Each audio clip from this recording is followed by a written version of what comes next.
Jesus said the flesh can profit nothing.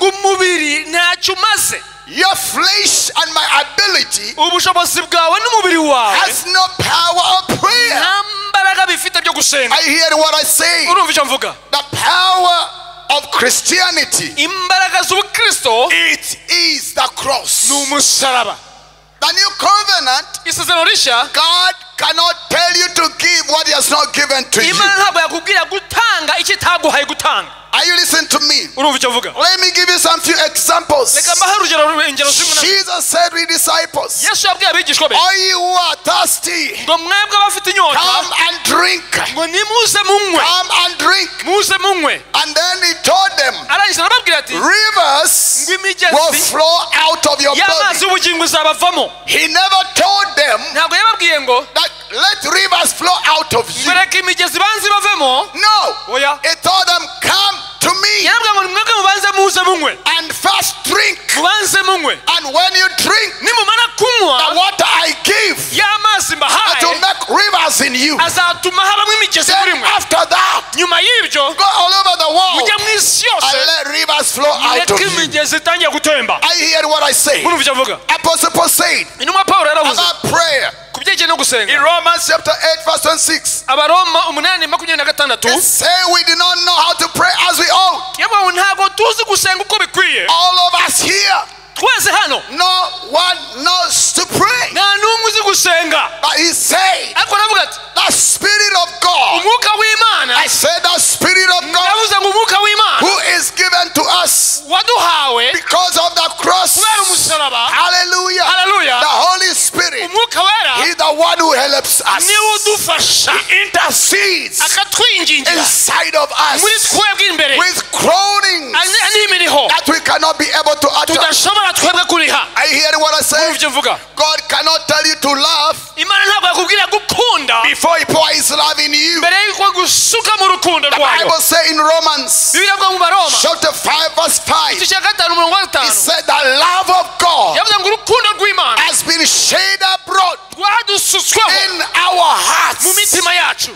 And this is Paul saying the love of God has been poured in our hearts. And the same Paul, he says in 2 Corinthians 5:14, he said the love of Christ compels us. Compels us. Not our love, but the love of Christ. Not your love, but the love of Christ. In all of us, there is no love. There is one love that loves through the cross. When he pours in us that love, then Apostle Paul said, love compels us. Yesterday I read a scripture, Philippians chapter 2 verse 12 and 13. And this is what the Bible says: work out your salvation with fear and trembling. And verse 13 says, because it is God who works in us to will and to do his pleasure. It is not our energy, it is not our will, it is him who works in us and cause us to desire and to do the will of God. And Apostle Paul said in Philippians 1 verse 6, he said to the Philippians that I am persuaded of this one thing, that the one who began the good work in you, he will do it until he perfected it. 1 Corinthians chapter 15 verse 10. Hear what Apostle Paul said about the work of the cross. He said, all of you know me. I was an enemy of God. I fought the church of God. I was not worthy to be called an apostle. But by the grace of God, I am I worked more than all the apostles. Yet not I, but the grace that worked in me. Let me hear amen. St. Paul said, I can do all things through Christ who strengthens me. Church, it's time we come back to the cross. Apostle Paul said, when I came to you, my preaching was not in the wisdom of men. I did not want to make the cross of no power, because the preaching of the cross is foolishness to those who are perishing. But to us who are being saved, the cross is the power of God. Church, that is the power that makes us able to do the sacrifices in life. That's the source of power. That is the source of motivation. That is the source of strength. All of us here, we don't know how to pray until we look at the cross. I've been telling you since Sunday. The first people to hear this gospel were Hebrews. But after receiving Christ, along the way, through many trials, persecutions, they came to a place, but this thing they told us about Christ, crucified, I think it is a fake thing. Let's go back to Judaism. And the writer of Hebrews began by bringing them back to the cross. And in chapter 12 of Hebrews, he told them something. Looking to Jesus, the author and the finisher of our faith. Salvation is not by flesh and blood. Salvation is by the power of the cross. If you want to have a strong prayer life, don't look in yourself. Let me give you two responses to the cross. When I talk about the cross, I'm talking about the work of God that He accomplished through the sacrifice of God. I'm talking about the blessings and all the gifts and all the heavenly treasures that God gave to us freely because of the sacrifice. I'm talking about all the things that God the Father gave to us freely because we could never pay for them, even if we are given forever to pay the sacrifice. What we could never pay, Jesus, He paid by His blood. And to us, we receive them as gifts. I say we receive them as gifts because Christ paid. That's what I mean about the cross. Righteousness of God, salvation of God, forgiveness of God, the Holy Spirit of God, eternal life of God, every spiritual blessing in heavenly places, all the gifts of the Spirit, all the power of God, the glory of God, all the anointing of God, all the wisdom of God, all the grace, the favors of God, all these things, we receive them as gifts. Not because they were cheap, but we could never buy any one of them. Jesus, He bought them by His own blood and received them freely by the grace of God. That's what I mean when I talk about the grace. nicyo mvuga iyo tuvuga All the strength we need to stand, imbaraga zose dukeneye kugira ngo dushobore guhagarara God supplies through the work of the cross. Imana yabitanze binyuze mu All the gifts of the Holy Spirit, Imana zose z'umwuka God wera supplied them because of the work of the cross. Imana yabitanze kubera All umurimo the w'umusaraba anointing of the Holy Spirit, amavuta y'umwuka wera He supplied them through the Holy Spirit, yose yatanga binyuze mu through the mwuka wera work of the cross, binyuze ku bw'umurimo the yakoze ku access musaraba into the holiest of all. kwinjizwa ahera hahera It's all by His blood, byose ni kubera amaraso ye coming before the throne of grace. kujya imbere y'intebe It's y'ubuntu all by His blood, byose ni kubera amaraso ye being called the sons of God. kwitwa abana b'Imana It's all by His blood, kubera amaraso ye being heirs of God. kwihindurwa It's abagwa all b'Imana by the grace of ni God. kubera ubuntu bw'Imana The eternal life that we have, ubugingo bw'uhoraho it's dufite all by the work of the byose ni cross. kubera umurimo wo ku musaraba All the graces of God, ibintu byose all the abundances of the riches of heaven, ubutunzi bwose it's bwo all mu isi yo by bwuka bwo the mu ijuru work of the cross. byose ni ukubera umurimo wo ku musaraba Power to stand, imbaraga zituma zuhagarara power to overcome, imbaraga zo it's gutsinda all through the cross. byose ni ukunyura mu musaraba Let me hear amen. reka numve amen Let's put our hands reka together dukomere Imana amashyi for menshi the cyane sacrifice. kubera igitambo The cy'Imana sacrifice, igitambo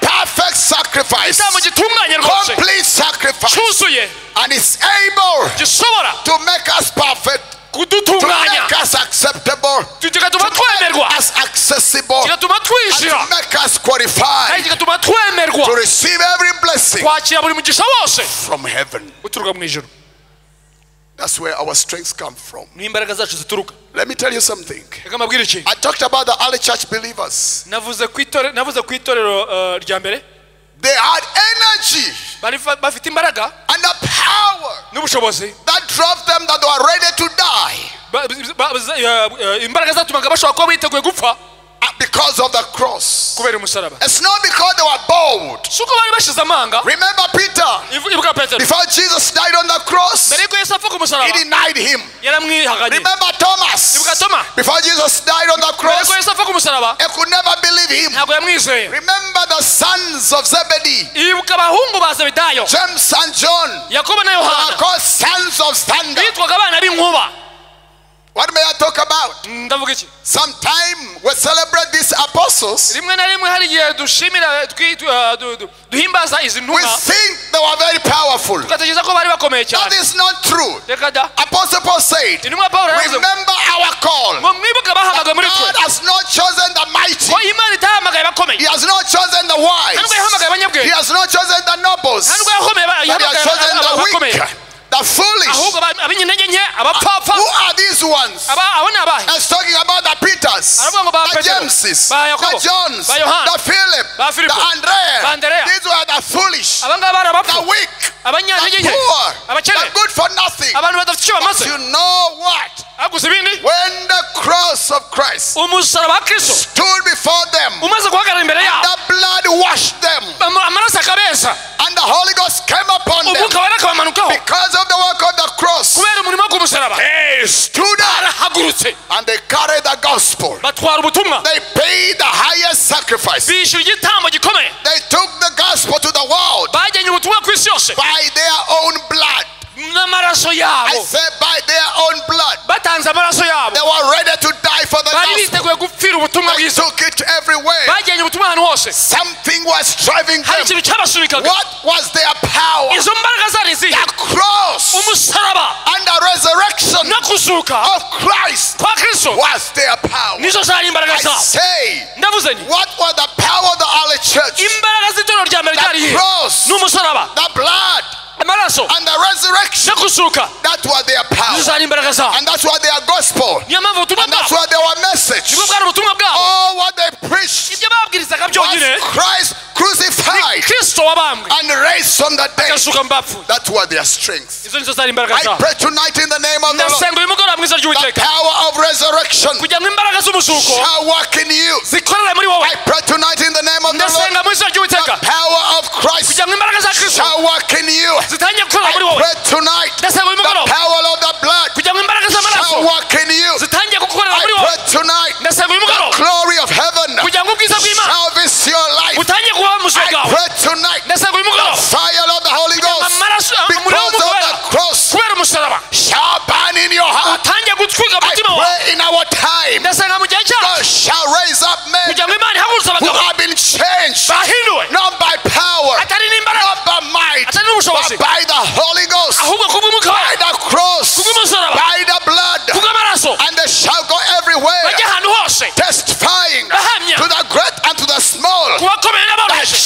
Jesus is the Lord. Let's put together hands together for Jesus. I tell people, when you lose the focus of the cross, you begin to fall. But when you lift your eyes to the cross, you begin to rise. I say it again.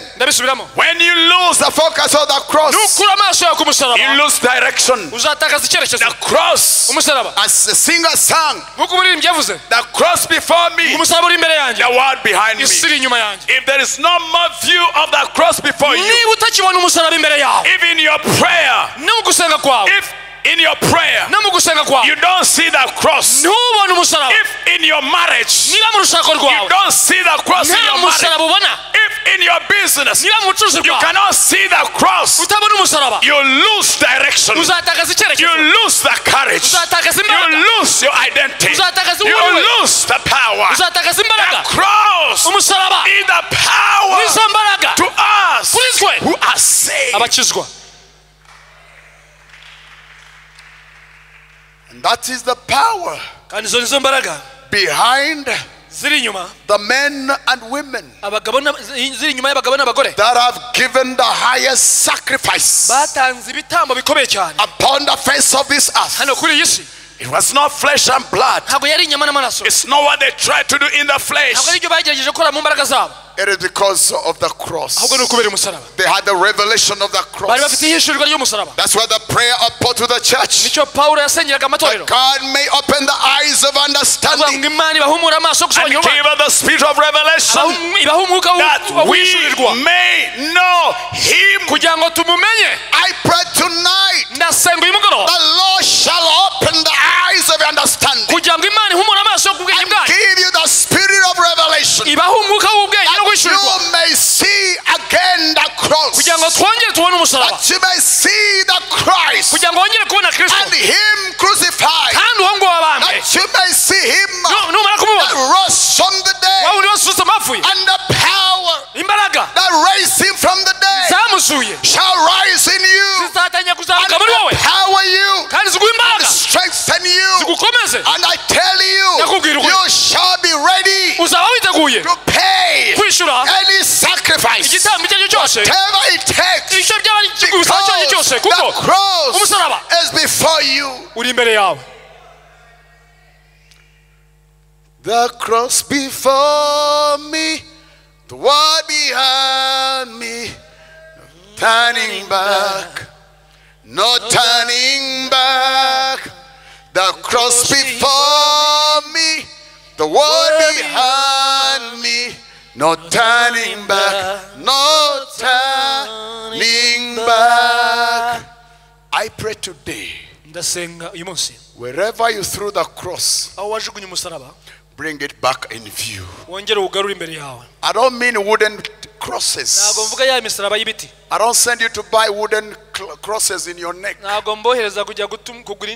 is only one cross where Christ died. That blood will give you power. The blood will give us victory. The blood will overcome all our enemies. It's the cross. Now I give you two response to the cross. Number one,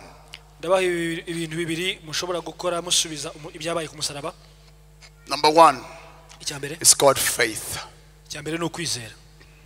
It's called faith. The Bible says, Hebrews chapter 11 verse 6,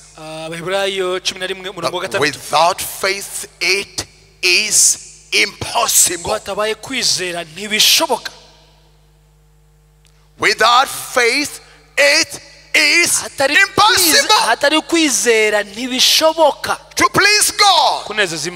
Because everyone who comes to God, he must believe that He is. What am I talking about? It's time we bring our faith in the work God has done. I say it is time we have faith in the work God has done for us through the cross. Nigiye kugira ngo tugire kwizera umurimo Imana yakoze ku bwacu ku musaraba. It is only your faith. Kwizera kwawe kwonyine. In your abilities. Ntabwo ari mu mbaraga zawe. Not in your wisdom. Ntabwo ari mu bwenge bwawe. Not in your works. Ntabwo ari mu mirimo yawe. By faith. Ariko kwizera. In the love of God. Mu rukundo rw'Imana. And the work that God has done for us. N'umurimo Imana yadukoreye. Through the cross. Binyuze ku musaraba. It's all about that. Nibyo ngibyo. That's the only one thing that caused God and Abraham to work together. Icyo nicyo cyatumye Imana na Aburahamu bagendana. God came to Abraham. Imana yasanze Aburahamu. And said, Abraham. Yamubwiye ngo Aburahamu. I'm going to bless you. Abraham, I'm going to make your name great. I'm going to make you a great nation. Abraham, I'm going to make your name powerful. Abraham, I promise you, whoever will curse you, I'll curse him. Whoever will bless you, I'll bless him. Abraham, I'll make you a blessing. All the nations of the world. Abraham, all the families of the world shall be blessed through you. And the Bible says, and Abraham believed God. He believed God. He believed God. And the Bible says, God accounted it to him as righteousness. You know, let me tell you, my friend. Imibiri yacu yatwigishije nabi. Imibiri yacu yatwigishije tugira icyo tukoze kugira ngo tubone icyo tuyirata. Tugira icyo kize gute tukoze kugira tugira icyo tuyirata. Nicyo gituma umukozi w'Imana Paulo yavuze atabafite imbaraga bazi gukora binshi bemere imbaraga zabo niyo bashoboye Imana igeze bahamagara. Tabandi afite ubwenge bwinshi nabo Imana igeze bahamagara sukira banga irabakunda ariko ifite ingorane nabo kuko bagiye kugwana n'Imana. Mwibuke abantu babiri bagiye gusenga, umwe yari umufarisayo uri umunyabyaha, bagera imbere y'Imana. Umufarisayo araza, mana ndagushima kuko njyewe nabona umunyabyaha yanjegera yayindiri hariye n'iyindi. Nagushima ko nabona umunyabyaha nawe urabizi. Icya kabiri Imana ndagushima kuko urabizi jewe niyiriza gatatu buri cyumweru. Ibiranditse muri Bibiliya. Mana bless Mana ndongera kukubwira icya gatatu. Mana ndagushima kuko nawe uranyemera no mu ijuru. Suzuma mbitabo mu ijuru. Nange cya 10 mu bintu byose nkora. Hanyuma no munyabyaha wa mutindi na waraza ati Mana iwe ese wangiriye imbabazi mugani w'abarundi wangiriye kigongwe Mana angiriye imbabazi Mana sinkwiriye nukureba hejuru kugira ngo urabe mu maso Mana sinkwiriye simbereye. Bibiliya iravuga abo bantu babiri wa munyabyaha atazi no gusenga atazi nibi yavuga yari afite ijambo rimwe gusa ngirira imbabazi. Wangiriye imbabazi Mana ese wangiriye imbabazi. Ubundi yaze kwiratembere y'Imana. Urambona ngiye suzuma bitabo byawe nusanga ari umunsi siniye nayo icya 10 Mana unkubite gose inkubite nibiri byose yirataga byagize gute yakoze. Bibiliya iravuga ati wa munyabyaha waze gusaba imbabazi Imana yaramwemeye. Umufarisayo iramuzugunya hirya namunyumviriza gutanga icya 10 cyari icyaha musubize. Kuba mu kiranze cyari icyaha oya. Kwiyiriza buri gatatu mu cyumweru cyari icyaha oya. Ikibazo cyari hehe? Imana ni ishaka ko haba umuntu yirata ibikorwa biwe n'imbaraga ziwe imbere yayo. Na mumviriza akangana gasubira nigeze kuvuga. Listen to this. Ni wigero kora ibikorwa kugira ngo gerageze ku impressiona Imana. Never do anything to impress God. Uzagira icyo ukora kugira ngo wemeze Imana. Our works cannot impress God. Imirimo yacu ntabwo ishobora kwemeza Imana. Now reka nkubwire the opposite. Let us always be impressed by the work of God. duhore ahubwo twemezwa n'imirimo Imana yakoze. Let us always be amazed. Paulo yandikiye Abefeso mu gice cya 3 aravuga ati Abefeso ndabandikira ibi narabivuze ndabyanditse gatoya kugira ngo mbereke amabanga Imana yayishe kera mu badata bakiniye byemereye ariko kuri twebe yarabidushyuye muri iki gihe cya nyuma n'ibindi byose. Imana yamaye n'ubu buntu kugira ngo ngene nigisha aya mabanga y'Imana n'ubu butunzi buri muri Kristo Yesu mu banyamahanga kugira ngo bakire ubutunzi bw'Imana buri muri Kristo bicisha mu butumwa bwiza. Amaze kubitahura ndashaka ko mwingira mumenye by'Imana yamyishuriye. Icyanyuma yakoze aravuga ati nicyo gituma mfukamira iyo Mana ari data wa twese. Yarabibonye biramurenga. Nicyo gituma mfukama imbere ya data watese muri we imiryango yose mu jino ku isi ndimo yitirirwa. Yabonye ubuntu bw'Imana n'ibyo Imana yadukoreye. Icyo yakoze no gufukama. Yokana yaravuze ati yo mbega urukundo rw'Imana rwatumye twita abana bayo kandi abo nibo turi. Amen. She was amazed by the love of God. Yatangajwe n'urukundo rw'Imana. They were impressed by the work of God. Bahoraga batangazwa n'umurimo Imana yakoze. Impressed by the I don't know how to call it, the grace of God. N'ubuntu bw'Imana butangaje. And that's what our fathers looking for. Nicho nabereka ejo hangaha. Ikintu data akeneye no kumenya imirimo yakoze. No kwakira imirimo yakoze. Kuko muri iyo mirimo yakoze tuyakiye mu buzima bwacu niyo idutera imbaraga zo gukora imirimo miza yose data yaturemeye muri Kristo kugira ngo tuzakore turiwo yadutengaze isi tarabaho. Bugata amina. Amen. So number 1, cyambere we really need to believe the work he has done. Tugomba kwemera no kwizera umurimo Imana yakoze. We need to believe the work he has done. Dukeneye kwizera ibyo yakoze. Amaraso yamenye. The sacrifice of his son. All the blessings he has given to us. Through the cross. All the acceptance. All the unmerited favor. The favor cannot merit. We cannot deserve. We cannot earn. We cannot pay back. Oh, the love of God. As I said here on Sunday. The man of God Billy Graham. He thought about the love of God. Yandika indirimbo aravuga ati nubo inyanja zose z'umwisi zahinduka wino hanyuma ibyasi byose mu mwisi bikahinduka iki amakaramu y'abandisi n'abatuye isi bose bagahinduka abandisi bagakora projet yo kwandika iby'urukundo rw'Imana. Inyanja zizakama ibyasi bizava mu isi handuke desert tutaraheza iby'urukundo rw'Imana. Bakundwa, let us be impressed by the work God. Reka tujye duhora twemezwa n'umurimo Imana yakoze ku musaraba. Believe that work. Twizere. Trust in that work. Twirata uwo murimo. Depend on that work. Twiringire uwo musaraba. Lean on that work. Twusome uwo musaraba. Seek that work. Dushake uwo murimo. Work in that work. Dukorere muri uwo murimo.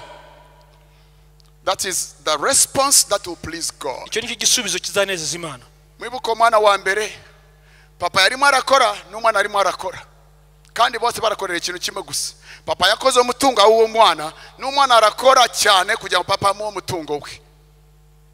The father was frustrated, the child was disappointed. Papa yarababaye n'umwana nawe umwana wasigaye mu rugo nigeze yizera ibyo data yamukora. He never believed what his father was doing. He never believed that his father could be good enough to give him whatever he's been working for. Number 2, don't focus on your works, focus on his work. Now every time you focus on yourself, you are making yourself your own God. Ndasubiramo igihe cyose utangiye kwihanga amaso guhanga imbaraga zawe amaso n'ubushobozi bwawe n'ibindi byose urimo urihindura Imana yawe, and you fall kuko ariyo Imana imwe gusa. bakundwa umwami Yesu yavuze nimurangiza gukora ibyo data ashaka mugende muvuga turabagaragu b'imbura mumaro twakoze ibyo twakagombye gukora nabo turi bitangaza turabakozi biki. That's the Bible. This is the Lord Jesus. Don't focus on your work. Focus on his work. Mwami Yesu yavuze sinkora ibyo nishakiye ariko ibyo mbona data akora nibyo ngira gute nibyo nkora. Sinishakamo ubushobozi, sinishakamo ibisubizo, sinibwira ibyo ngomba gukora, mbona ibyo data akora ndagenda ngafatikanya na data tukabikorana. Let me hear amen. Nikanumve amen. Hallelujah. Amen. Sinaje gukora ibyo nshaka, naje kugira nkore ibyo data agira gute ashaka. Stop focusing on your. Munyumvirize ibitambo tugiye gutanga bizima Imana ishima. Paulo yavuze turabakozi bakora hamwe n'Imana. Now listen. Nabari Imana korana natwe. Nabari Imana yinjira mu byacu mwibyo dukora kugira ngo ikorane natwe. Ni twebe yahamagaye kiye mu musaraba idukura aho twari twazimiriye ituzana mu nzu yayo ituzana mu murimo wayo irimo ikora. Tukorana hamwe nayo siyo ikorana natwe. Tureke ibyacu tuve mu byacu tirangaza ibyacu tuyinjira mu byo data arimo arakora dukorane nawe. Vuga tamina. Ebyo nicyo kibe cyari ku mwana umwe. Data arimo arakora hirya n'umwana arimo arakora hehe kandi umwana yakagombye kubaza hamwe na data bakagira gute and they work together. Niba uyu mwana ari yese mu gukora na data yakaba yamenye ko kera data byose yaragize gute yarabimuhaye ariko data arimo akora ibiwe akorera umwana n'umwana nawe ari hirya arimo aragira gute nawe arakora ibiwe ariko twebwe Imana ku buntu bwayo bikiye musaraba abari kure y'umusaraba kubwo musaraba yatwiyegereje atuzana iwiwe. So iyo mvuga ngiye gusenga ngiye gutanga ngiye gukora ibindi byose sinkorera Imana bakunda munyumviriza nitugikorera Imana.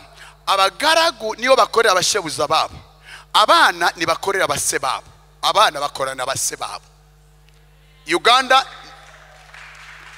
my brother Peter, you come from Uganda.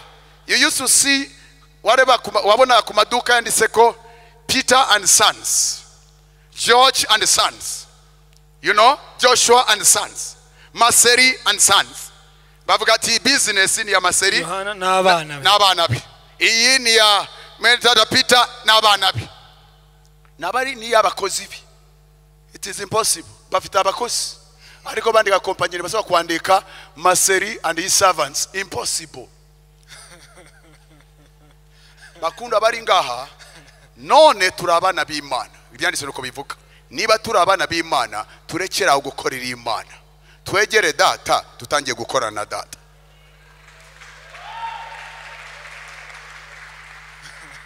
Usenga sengana hamwe nawe. Impamvu Bibiliya avuga Yesu Kristo yicaye kuri bwa data agira gute adusengera ku manywa na nijoro. Mwegere mufatikanye musengane.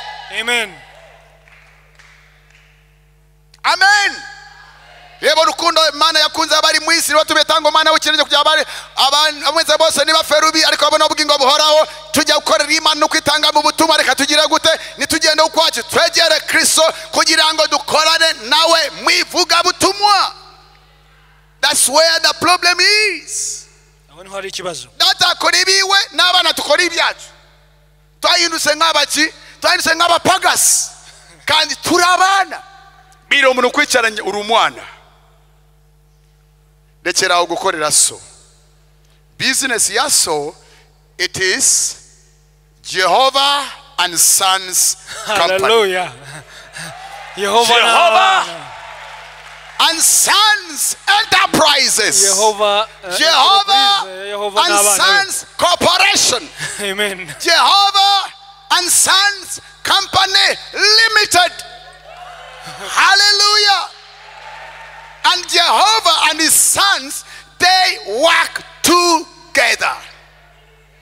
And whatever belongs to the Father belongs to the Son. And whatever the Son has belongs to the Father. Yes,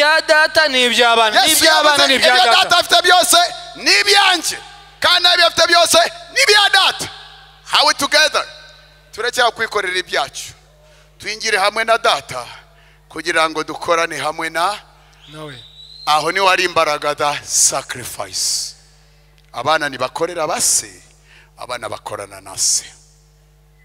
That's the power. Aho hari imbaraga. Imirimo yawe wakoraga wimpress Imana ishira ruhande n'imirimo ifuye. Yivemo. Tuve mu mirimo ifuye. Imirimo ivuga ko turayikora kugira ngo Imana tugire faveri, turayikora Imana twemere, turayikora Imana twemigisha. Ibyo ngibyo nshuti ndaje tumenye imigisha yose kwemera kwose kwakirwa kwose byakoze mu musaraba. Munyumvirise nitugisenga kugira ngo twemerwe n'Imana, twemewe n'Imana ko twizeye umurimo yakoze. Twakiriwe n'Imana, twagiwe imbabazi n'Imana ko umurimo yakoze twizeye. Hanyuma umurimo ni watuyegereze data. Hanyuma ubungubu nitugikora data dushime, twarashimwe. Nitugikora kugira ngo twemerwe, twaremewe bitewe n'umusaraba. Nitugikora kugira ngo tugire faveri Imana tukora akantu itubone ati Imana wambonye abandi ndasenga kubaruta bose. Oya no, turasengana hamwe kuko umwami Yesu niwe wa mbere yari yasenze tutaravuka, ariko uburyo bwa data twaramusanze niwe mutambi mukuru na turabatambi tufatikanye twese gusengera abanyabyaha, dusengera amahanga, dusengera indimi zose. Na Yesu yavuze data sinsengera ababonyine, ndasengera n'abazaza bazizera ubutuma bazavuga. Vuga atamina. Nusenge ibyawe na Yesu asenga ibiwe. Twegerane Yesu dusengane. That's where the power of sacrifice is. It's not working for God. It is sons working with the Father. Jesus, he never did anything to impress the Father. Agiye gusengera Lazaro yaravuze data ndagushima kuko nzi ko iteka ryose uranyumva. Ni arimo arasenga kugira Imana imumve. Yaravuze nibi ndabikoze kubwaba. Ubanje sinakabaye mbivuga. Nzi ko iteka uranyumva. Bakunda mami aho ni wakunze kutugora kuko umuntu agenda imbere y'Imana gusenga akibase Imana iranyumva se, Imana iranyemera se, ese mbigenze gute nkora ibiki Imana inyemere. Uyo muntu amaso yakuye ku musaraba. Hariya niwo twemererewe hariya. Kuko Yesu ataraza abasenga bari bahari ariko ntibigeze bemerwa n'amasengesho yabo. Bamose barasenze, basamwere barasenze, n'abandi barasenze, inkuba zikazo muri oramanuka ariko ntibigeze bizana gucungura mu buzima bwabo, ntibigeze bahindura abana b'Imana, ntibigeze bahinduka ibiyendo abakiranuse. Icyaduhindura kimwe gusa n'amaraso yo ku musaraba. Niyo mpamvu namaze iminsi mukabura twigisha nituzane ibitambo byacu bigongane n'icyo umwami yakoze. Se ibitambo dutamba si by'ukwemerwa, cya gitambo nicyo twemerwa. Igihe cyose ugiye gusenga umenye ko naremewe kuko nizeye umurimo wakoze kandi ndakira kwemerwa. Hanyuma ndaze kugira ngo tugire gute, singiye gusubira gukora ibyanjye data, ibyo mbona ukora nibyo ngiye kuza dukorane. Singikora ibyo nshaka kuko mfite ubushake. Reka twese mfite ubushake. Bakunda turekeye gukora ibintu n'ubushake bwacu, tutangiye gukora ibintu n'ubushake bw'Imana. Vuga atamina. Nshuti impamvu Imana yakije muri iyo domain kugira ngo tubone imbaraga z'ibitambo aho ziva. Tubona abambere aho bakuye imbaraga zitanga ibitambo. Tubona aho umwami Yesu yakuye imbaraga zatumye avuga ati data arankunda kuko nshira ubuzima bwanjye hasi kandi nawe usunika kubikora ndabikora mbikunze n'ubuzima ndabutora hasi. Araho yabikuraga. Yabuye abigisha biwe ati mwese mugiye kunsiga ariko sindi jyenyine jewe na data turi.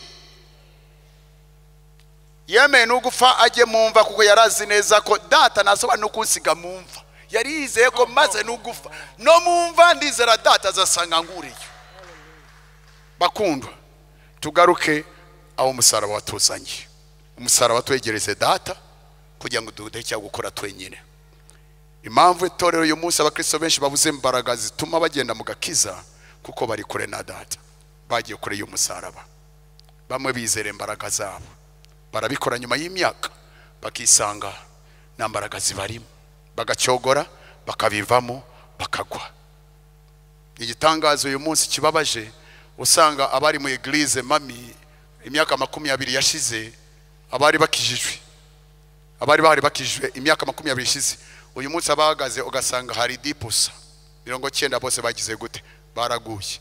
La majorité tufite ubungu bari mu itorero usanga 90% n'abataramara imyaka 10 mu gakiza kandi nabo bungu bumva bitangiye kubarambira baracyaka inzira zibasubiza aho bagize gute bavuye.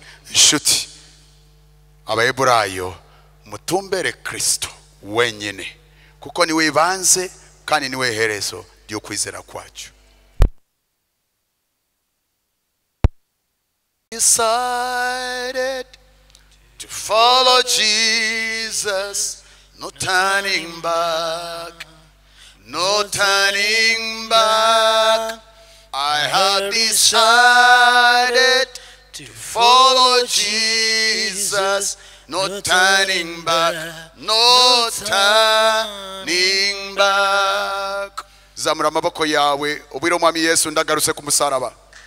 Umubwire ndagarutse ku musaraba, amaso yanjye ndagaruye ku musaraba mwami. Mana ndashaka imbaraga zanjye guca mu musaraba, ndashaka kwemerwa biciye mu musaraba, ndashaka inkomezi biciye mu musaraba, ndashaka ubwenge biciye mu musaraba, ndashaka ubushobozi n'imbaraga n'ukwemerwa n'ukwakirwa. Ndakira imbaraga, ndakira ubushobozi biciye mu musakira, gufashwa n'Imana biciye mu musaraba. Ndakira ubuntu, ndakira imbabazi, ndakira amavuta, ndakira impano zose, ndakira imigisha yose, ndakira imbabazi zose biciye mu murimo data wakoze mu izina rya Yesu.